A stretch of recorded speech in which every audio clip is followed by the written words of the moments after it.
आवाज आपकी, खबर हमारी। आप देख रहे हैं न्यूज 24 उल्लासनगर। नया जोश, नया विचार। दमदार उम्मीदवार राजू गोपला ने इस बार पैनल नंबर 19 से चुनावी मैदान में। महापालिका की प्रारूप मतदाता सूची में हजारों मतदाताओं के नाम गलत प्रभागों में दर्ज किए गए हैं, जबकि कई लोगों के नाम पड़ोसी प्रभागों में शामिल किए गए हैं। इस चौंकाने वाले मामले की गंभीरता बताते हुए शिवसेना ठाकरे गुट जिलाध्यक्ष धनंजय बोडारे ने चेतावनी दी कि आने वाले चुनाव में बड़े पैमाने पर गड़बड़ी हो सकती है। इस संबंध में उन्होंने आयुक्तों को लिखित निवेदन भी सौंपा है। विपक्ष की ओर से मतदाता सूची में गड़बड़ियों को लेकर सैकड़ों आपत्तियां दर्ज कराई गई। विपक्ष की ओर से मतदाता सूची में गड़बड़ियों को लेकर सैकड़ों आपत्तियां दर्ज कराई गई है, जिनसे बड़े पैमाने पर गलतियां उजागर हुई है। हाल ही में हुई नगरपालिका और नगर पंचायत चुनावों में हुए गड़बड़ी के बाद देश में लोकतंत्र कितना सुरक्षित है, ऐसा सवाल राज्य में उठने लगा है। ऐसी टीका बोडारे ने की। सत्ताधारी सरकार और चुनाव आयोग की कार्यशैली पर तीखा हमला करते हुए बोडारे ने कहा कि मतदाता सूची में गड़बड़ के मामले में महाराष्ट्र ने उत्तर प्रदेश और बिहार को भी पीछे छोड़ दिया है। इन तकनीकी और प्रशासनिक त्रुटियों के कारण नागरिकों में सरकार और चुनाव आयोग के प्रति गंभीर भ्रम और अविश्वास निर्माण हो रहा है, ऐसा उन्होंने आयोजित पत्रकार परिषद में कहा। बस अभी बिहार में इलेक्शंस सही हो रहे हैं ऐसा लगता है।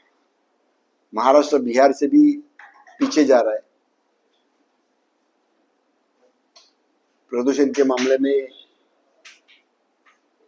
आज ही बात न्यूज था कि देश में 5वें नंबर पे है, लेकिन जिस तरीके का इलेक्शन का माहौल पूरे महाराष्ट्र में है और ये निवडणूक आयोग या निवडणूक प्रक्रिया जिस तरीके से चल रही है, बहुत मतलब लाजिरवानी जो बोलते बात ये पूरे महाराष्ट्र के लिए है।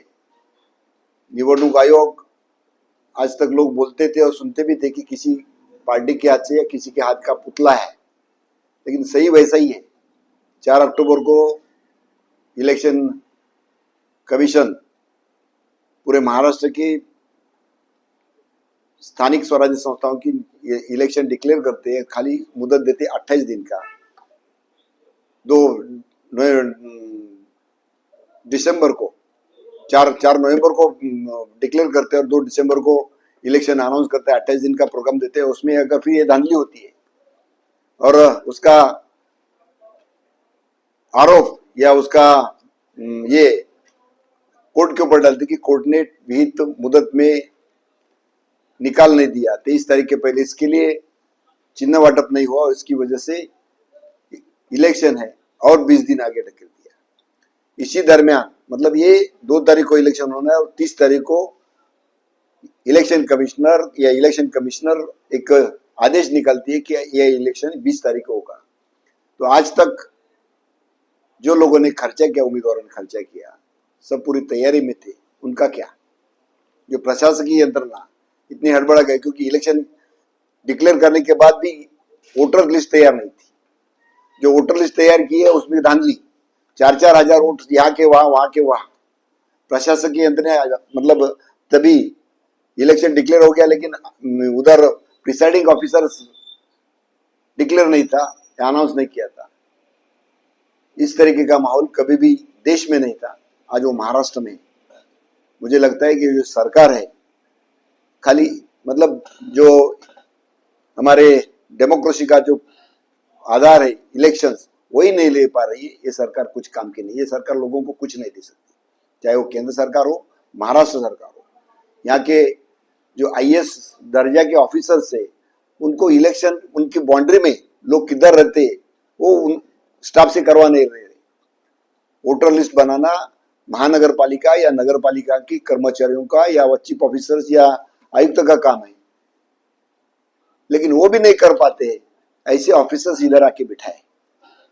हर एक वार्ड में जो प्रभाग पैनल है, पैनल सिस्टम है 4-4 के, उसमें 3000 4000 यहाँ के वहां के वहां। एक तो इनको जानकारी नहीं है या काम बराबर नहीं करने का, या जानबूझ के किया है। तो ये दोनों बातें इस लोकशाही में खतरनाक है।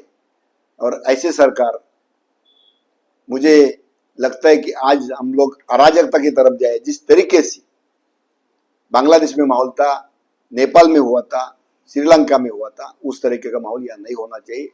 इसके लिए जनता सतर्क रहे और सत्ता के संघर्ष में ये सत्ताधारी ही लड़ रहे हैं और उसका खामियाजा इस पूरे प्रशासकीय यंत्रणा के माध्यम से लोगों तक सुविधा पहुंचाने का काम उसमें हो रहा है और लोग भटक रहे हैं।